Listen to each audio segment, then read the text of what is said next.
Okay, so we measured our material at 0.261, so 0.261, and then we put it the way you laid it out there. So the first thing I do is test the dots. For this video, we're just going to do the alignment, and then we'll do the braille and stuff in a separate one. But I'll take those and I'll run a drill center, and then we'll go with the 1/8 inch end mill. Just a 1/16-ish deep is fine.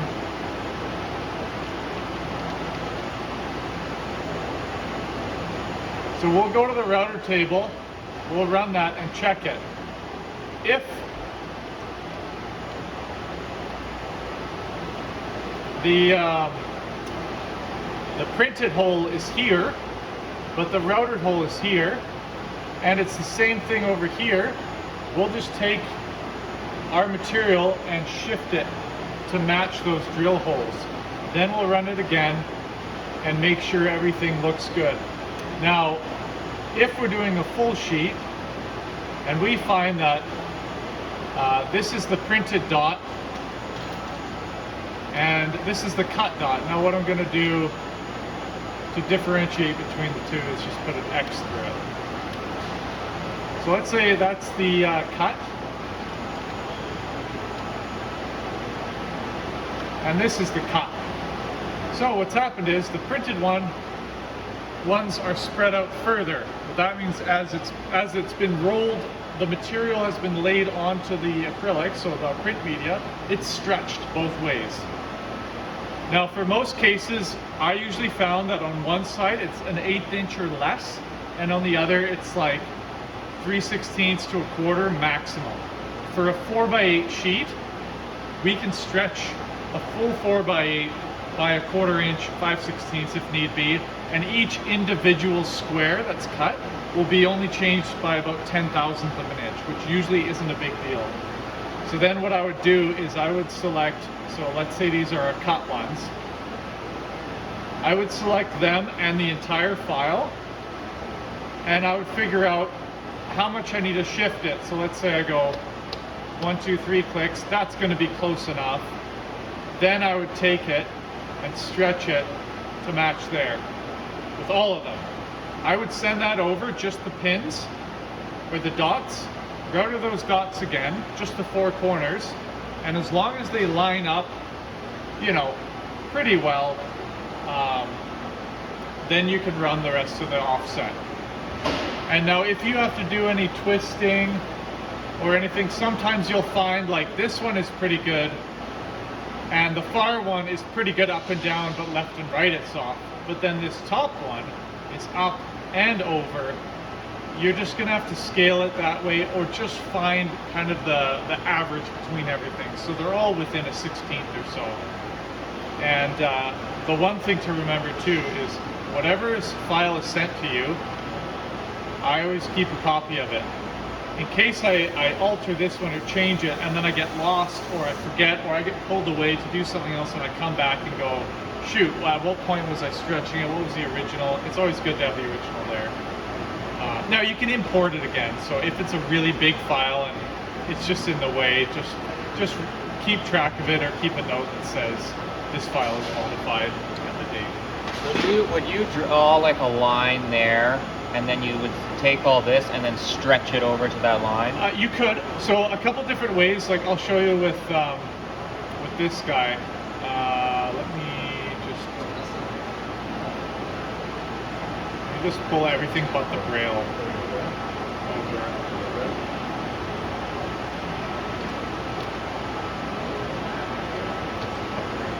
What is happening? Well, I didn't copy it all.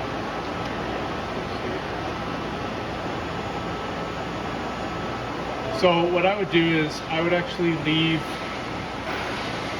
the outside, but let's say you needed to stretch it. So I would write it down. So if I knew it needed to shift a 1/16 to the left, and this one needed to stretch or to go 1/8 to the right, you've got 1/8 plus the 16th, right? So you keep track of that. That's 3/16. The way I've done it is I take this, including the dots, I would click it over that that one click, which is a 16th, and then scale it. So you do the math there. So if you know you need to, because we clicked at the 1, but we have that 3/16 to make up. 3/16 being 1/16 over there and the 1/8 there. We've already clicked it over, so now we need to scale it.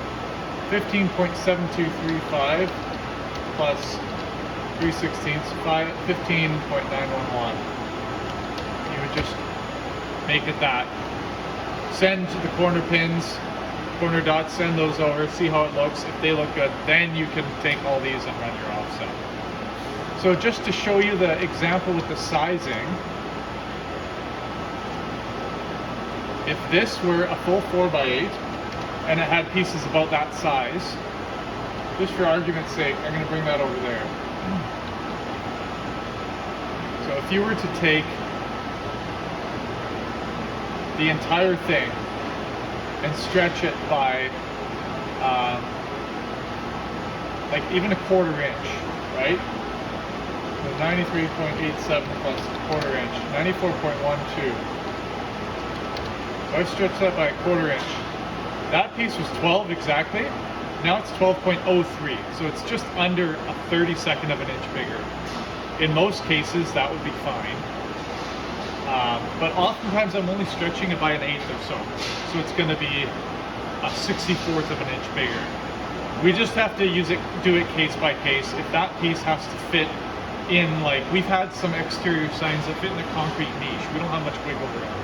Or it's fitting inside like a push through or just a very specific other piece of millwork. You have to account for that. In which case you could potentially stretch them all, right?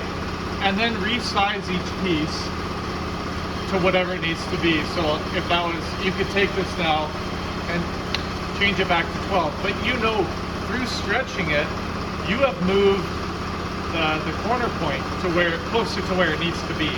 So then you can scale that back down and just do that with each one. Oftentimes it can be a little labor intensive, but usually it's pretty simple. Even a small one like this, we're probably going to be close enough within there. And you also got to think about what's on this image. So if the one we have as a sample here is just a gray flood. There is some text printed on it, but if you're like an 1/8 inch different on the right side, you're not really going to notice because it's a flood. You have to be more careful with like intricate graphics that have like a border around it, or like some of those project panels that have the project name in the bottom corner. That's when you have to be careful. But a lot of the stuff we've been doing lately for wayfinding is a solid print. Yeah. So you don't have to be as bang on like, oh, I can't make it a hair bigger. Oftentimes we can get away with a little bit of I would just imagine like you draw in your actual tool dots that are your actual, and then you draw like a line, like say it's out square, yep. So you draw it and you just cut the circle, and then it also has been stretched, so then you have a line there too, and then you select all your pieces, and then could you just snap it to that line and stretch it to that line? Yeah, I've done that before. So like, you know, if you were saying like, yeah, if you knew that like this was your new point, or as an arbitrary example, yeah. There, you could take all your things and like you could stretch it, or like if you had to rotate it and you knew your bottom left corner was good, you click on the bottom left and you would rotate it up, and then however you need to stretch it over to get it to that point. But if you just snapped it to that, it would still stay all square, right? Oh yeah, if you're like that, like without rotating it. Yeah. Yeah, that should like that.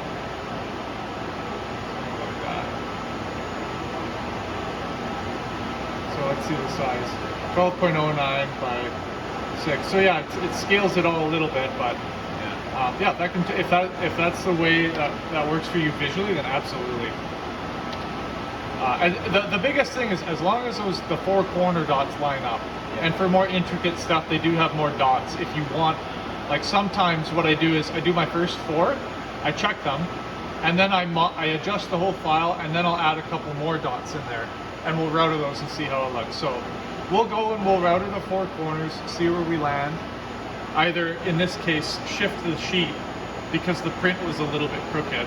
So for example, on this one, the print, you could look at it and go, oh, actually the print was there. Yeah. And I know it's an 1/8 inch, so I would draw a line at 1/8 inch and then rotate it till that corner hits 1/8 inch.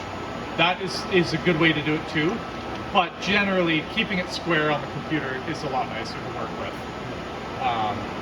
Just because if you take a 4x8 and rotate it a bit, but then you try and put it back to home 0, 0, you can't, because it's got this weird angle on it. So we'll do that, and then once we adjust it, we'll add some more, and then do the dots again and see where we're happy, and then do our offsets from there.